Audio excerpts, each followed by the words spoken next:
Hello, traders. FX Pip Collector here. Today is Monday, April 7th, and this is my analysis for the Aussie US dollar. If you haven't done so yet, definitely do check out my free Discord channel, link down here in the corner at the end of the video. And don't forget to take a look at my website, fxpipcollector.com.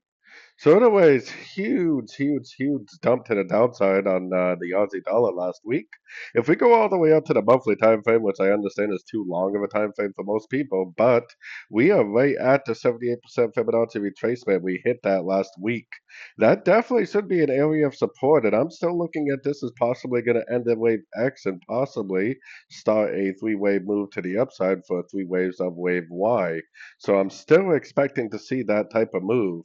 Going down to the 1 hour time frame, I mean, I personally would be recommending shorts right now. If we break and hold above here, then the first thing I would do is throw my Fibonacci retracement on there, and then I would observe to see if it makes a correction to this last move down up to a Fibonacci level with an impulsive move down. If it does do that, I would continue to look for shorts. If it breaks this structure right here, but then makes impulsive movements up, then maybe, just maybe, this right here is the bottom because that is a 78% Fibonacci bounce on the monthly time frame.